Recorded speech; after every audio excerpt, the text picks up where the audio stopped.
सुरुवात करू का? Yes ma'am. आपल्या शहराचा भौतिक आणि आर्थिक विकास होत असताना शहराची स्वच्छता, ट्रॅफिकची शिस्त, पर्यावरण, सौंदर्य आणि आपला ऐतिहासिक सुसंस्कृतपणा नेहमी प्रथम क्रमांकावर असावा या संकल्पनेतनं पुणे प्रथम असा एक आपण ब्रँड पुणे शहरासाठी, पुणे महानगरपालिकेसाठी तयार केला. आणि म्हणून आपल्याला सगळीकडे पुणे महानगरपालिकेसोबतच पुणे प्रथम याचा सुद्धा लोगो आता इथनं पुढे दिसणार आहे. या पुणे प्रथमच्या अंतर्गत माझं शहर माझी जबाबदारी या भावनेतून पुणे शहरात होत असलेला प्रत्येक सोहळा आणि त्यासाठी करत असलेलं आपलं काम याचं एक डॉक्युमेंटेशन असलं पाहिजे. याच उद्देशाने, याच हेतूने पुणे शहरात जेव्हा आपल्याकडे संतांच्या पालख्या येतात आणि तो सोहळा अत्यंत पवित्र वातावरणात होतो, या संपूर्ण वातावरणामध्ये आपण काम करत असताना पुणे शहरात पुणे महानगरपालिकेकडून, सगळ्या कर्मचाऱ्यांकडून, सगळ्या अधिकाऱ्यांकडून, आमच्याकडून सुद्धा अनेक कामं होतात. आपण सगळेच पुणे शहरातले सगळे नागरिक पालखीसोबत येणाऱ्या वारकऱ्यांचं स्वागत करतो आणि त्यांची सेवा करतो. तर ह्या संपूर्ण उपक्रमाला एक नाव असावं म्हणून आपण त्याला सेवा वारी असं नाव दिलेलं आहे. म्हणजे आपण ईश्वराची सेवा करतो, त्याचप्रमाणे ही जी देवाची माणसं येतात त्यांची सुद्धा आपण सेवा करतो, म्हणून त्याला सेवावारी असं आपण नाव दिले. सेवावारीमध्ये अनेक उपक्रम आहेत. त्या उपक्रमामध्ये पहिला उपक्रम आहे तो म्हणजे ड्रॉइंग कॉम्पिटिशन असणार आहे, चित्रकला स्पर्धा. त्याचं कॉन्सेप्ट सुद्धा वारीच असेल. ही स्पर्धा उद्या होतीये. पुणे शहरातल्या सगळ्या शाळांमध्ये एकाच वेळेला 5वी ते 10वीचे विद्यार्थी या स्पर्धेमध्ये उतरतील. सगळ्या शाळा म्हणजे त्यामध्ये पुणे महानगरपालिकेच्या शाळा सुद्धा आहेत आणि प्रायव्हेट स्कूल सुद्धा आहेत.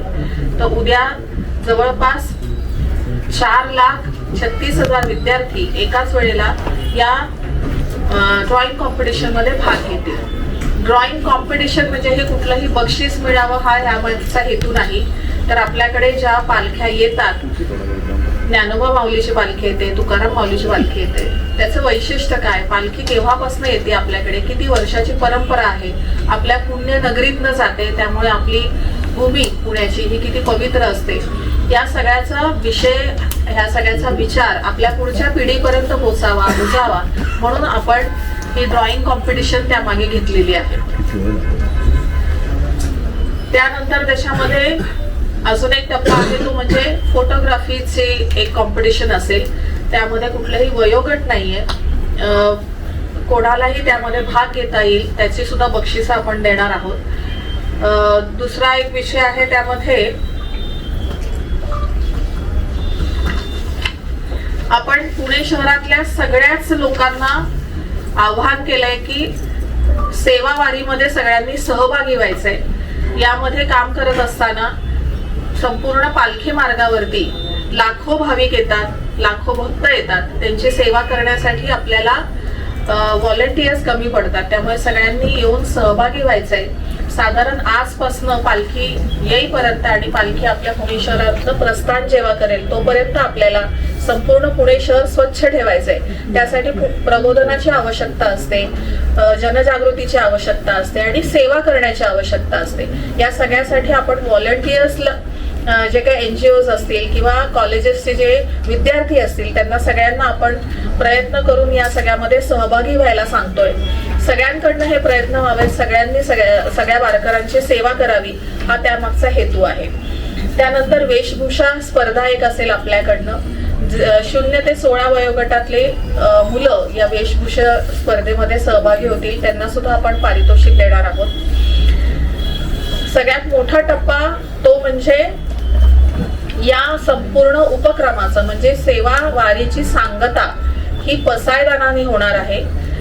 पसायदान हे विश्व कल्याण प्रार्थना, विश्व शांती प्रार्थना या स्वरूपाचं हे पसायदान असतं आणि विश्व शांतीसाठी, विश्व कल्याणासाठी ही म्हणणारी आपण जी प्रार्थना म्हणतो त्याचं एकाच वेळेला एकाच दिवशी म्हणजे 10 तारखेला रात्री 9 वाजता आपण पसायदान सगळेजण एकत्र मिळून म्हणणार आहोत. यामध्ये सुद्धा आम्ही सगळ्यांना आवाहन करतोय की आपण जिथे कुठे असाल तिथून ऑनलाईन या उपक्रमामध्ये सहभागी व्हायचंय आणि पुणेकरांनी सगळ्यांनी घरातनं किंवा शक्य असेल तर जिथे दिंड्या आहेत तिथे जाऊन पसायदान म्हणायचं आहे एकाच दिवशी एकाच वेळेला, असं आपण सगळीकडे आवाहन करतोय. त्यामध्ये जास्तीत जास्त संख्येने लोकांनी सहभागी व्हावं ही एक अपेक्षा आहे. अशी ही संपूर्ण सेवावारीचा हा उपक्रम केला जाईल. त्यामध्ये आत्ताची जी पालखीची पूर्वतयारीची बैठक झाली तर त्यामध्ये जवळपास 2000 टॉयलेट्सची संख्या निश्चित झालेली आहे. त्याची तयारी झाली. संपूर्ण पालखी मार्गावरती तेवढे टॉयलेट्स असतील आणि त्याची स्वच्छतेची जबाबदारी सुद्धा घेतलेली आहे. जेव्हा पालखी पुणे शहरात येते त्यावेळेला थोडं पुढे आल्यानंतर संध्याकाळच्या वेळेला तिथे त्या पालखी मार्गावरती जेव्हा अंधार पडतो तेव्हा तिथे लाईट्सची चांगली व्यवस्था असावी त्याची सुद्धा सोय केलेली आहे.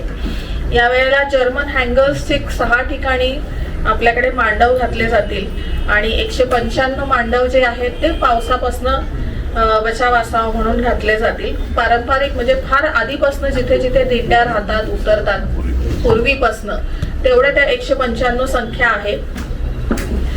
येणारे वारकरी चालत येतात इतके लांबून, तर त्यांची सेवा करण्यासाठी जवळपास 180 फिजिओथेरपिस्ट आहेत ज्यांनी आता आपल्याकडे सेवा देण्याचं मान्य केलंय आणि ते येतील आणि फिजिओथेरपी देतील.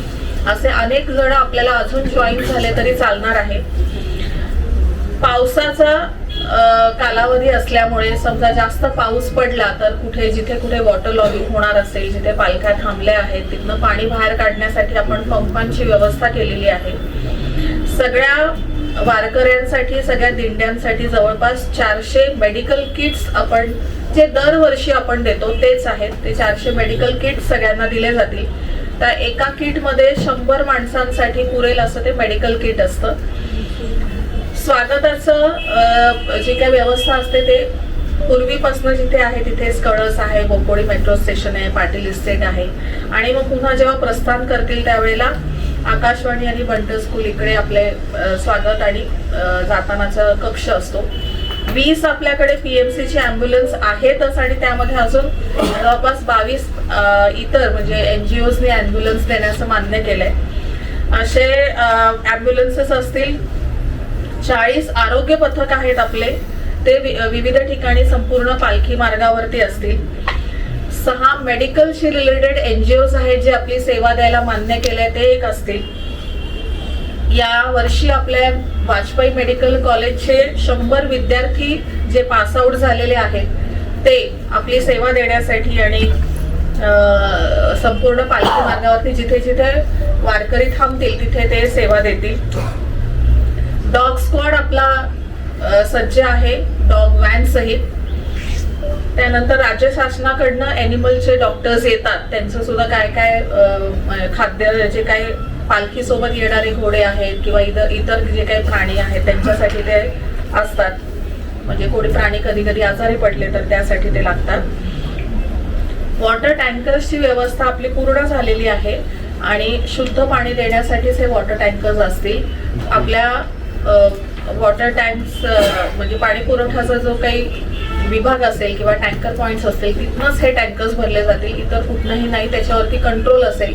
प्रायव्हेट टँकर्सने सुद्धा पाणी फक्त तिकडनंच घ्यायचं, इतर कुठूनही घ्यायचं नाही असा एक कंट्रोल ठेवला जाईल.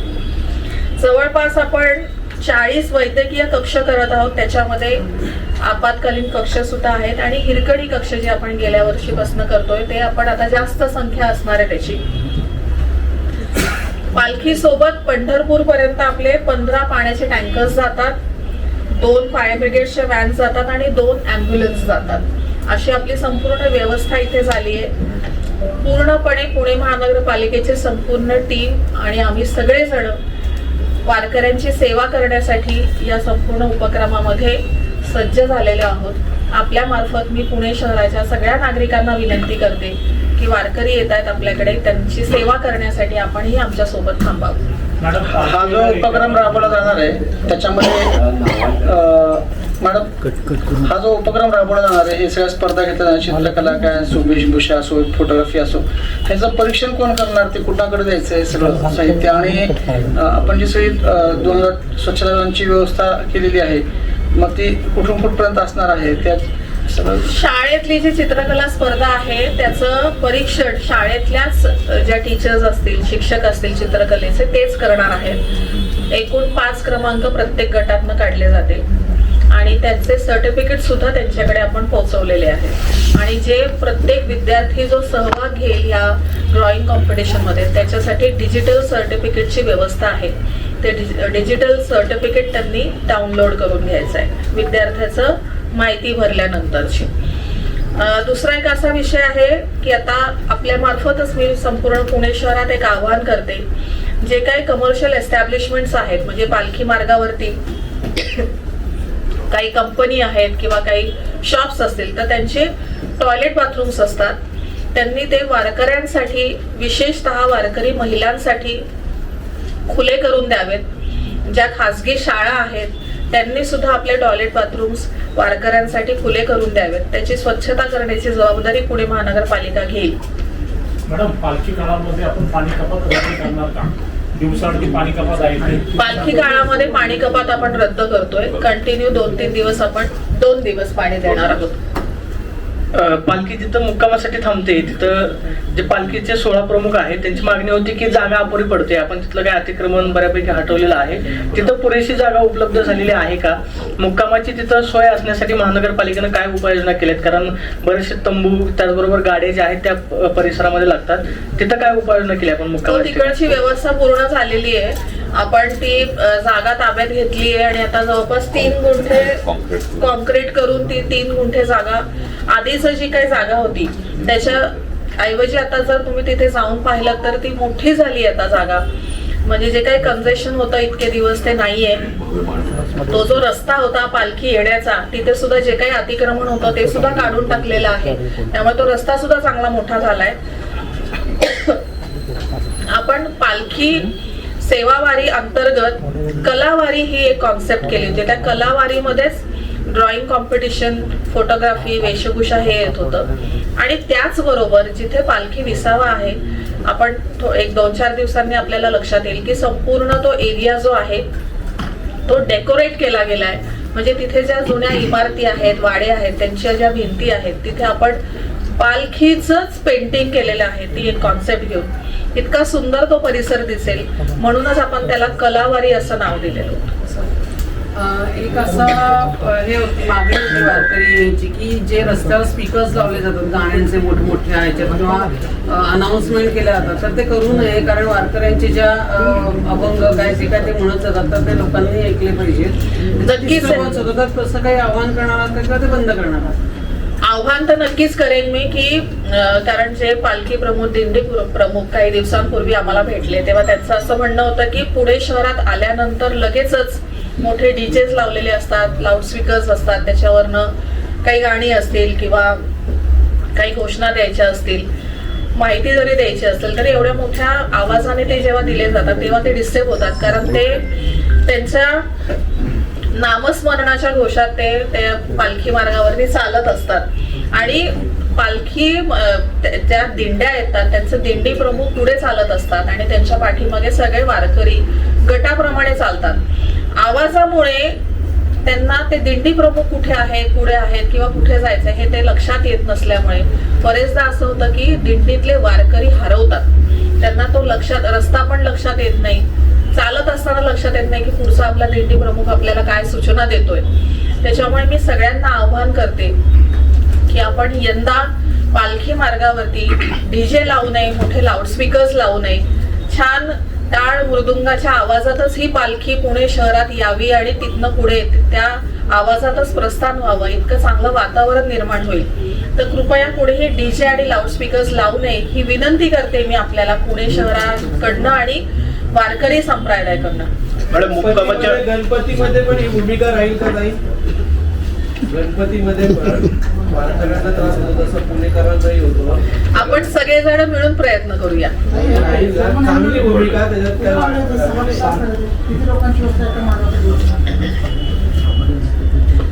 सहा ठिकाणी वाटेल मगाशी आकडा सांगितला होता तो. जर्मन अँकर 6 ठिकाणी मेन मंदिराच्या परिसरामध्ये आहे.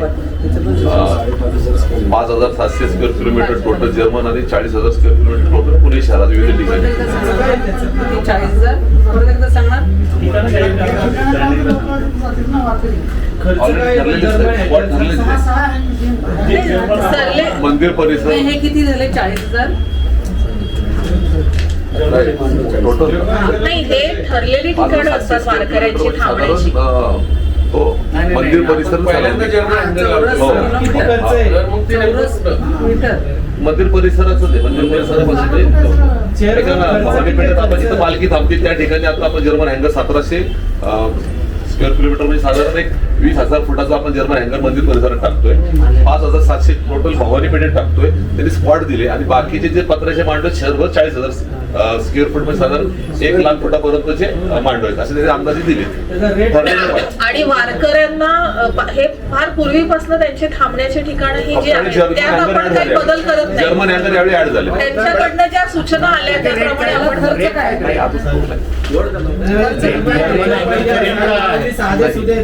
दरवर्षी मांडव आपण टाकतो त्याच्यातच हे आमचा हे वारकऱ्यांनी मागणी केली त्याने मागणी केली होती मंदिर परिसरात.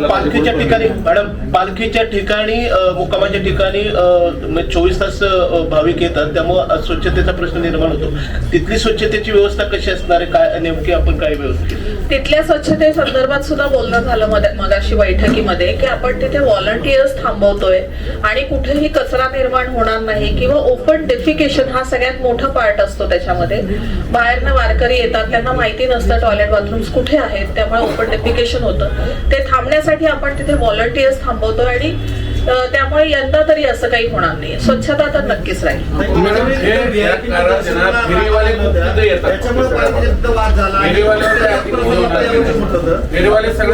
बोलणं झालंय का की व्हीआयपीची संख्या मर्यादित राहील? पालखी पुण्यात आले की अख्खं मंत्रिमंडळ पुण्यात येतं आणि लोकांना तासन तास थांबवलं जातं. मंत्री येणार आहेत म्हणून एक तास 1.5 तास रांगा थांबवल्या जातात. त्याच्यावरून मागच्या वर्षी गोंधळ झाला, धक्काबुक्की झाली.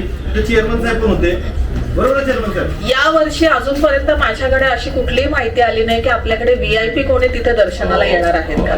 आणि दर्शनाला जरी आले तरी ते अचानक येतात पण आता ऐका ना, आता मंदिर परिसर मोठा झालाय, मागच्या वेळेपेक्षा मोठा झालाय. काळजी घेतलेली आहे. भवानी पेठेतला सडक चौक मोठा झाला, आपण बघितलं तर हात वाढली. मंदिर परिसर आता मोठा झालाय. मंदिर परिसरातले जे रस्ते आहेत तिथनं पालखी आतमध्ये येते ती सुद्धा मोठा झालेला आहे तो रस्ता. त्यामुळे असं काही आता अडचण निर्माण होईल असं वाटत नाही. तुम्ही अतिक्रमणाच्या विषयी बोललात तर अतिक्रमणाची ऑलरेडी कारवाई सुरू झालेली आहे आणि कुठेही अतिक्रमण आपल्याला दिसून येणार नाही. धन्यवाद. एक प्रश्न आहे. मुंबईमध्ये आज मॅनहोलमध्ये पडून एकाचा मृत्यू झाला. मॅडम महत्वाचा प्रश्न आहे. मुंबईमध्ये आज मॅनहोलमध्ये पडून एकाचा मृत्यू झाला. पुणे शहरामध्ये असे काय आपण एकेका विषय बोलू. मगाशी त्यांनी अतिक्रमण विषय बोलले तर आपण पालखी परिसरातलं अतिक्रमण काढण्याच्या सूचना मगाशी बैठकीत दिल्या आणि मी आताही म्हणाले की त्यांनी ऑलरेडी काम सुरू केलेलं आहे. मॅडम महत्वाचा प्रश्न आहे. मुंबईमध्ये आज मॅनहोलमध्ये पडून एकाचा मृत्यू झाला. मुंबई महापालिकेवरती निष्काळजीपणामुळे बरेचसे आरोप होत आहेत. आता पावसाळ्याचे दिवस सुरू झालेले आहेत. पुणे शहरामध्ये पाणी साचणार नाही किंवा खड्डे जे आहेत किंवा मॅनहोल कुठे उघडे आहेत याची आपण खातरजमा केलेली आहे का? पालिका प्रशासन नक्की काय उपाययोजना करतो? हो, मगाशी बैठकीत हा सुद्धा विषय झालेला आहे. त्याच्यावरती त्यांनी म्हणजे आमच्याकडनं सूचना दिल्या गेल्या. आयुक्त सुद्धा बोलले की आपल्याकडे अशी कुठली घटना घडू नये यासाठी आपण बघावं. ओके, धन्यवाद. आपली स्टँडिंगची प्रेस करायची.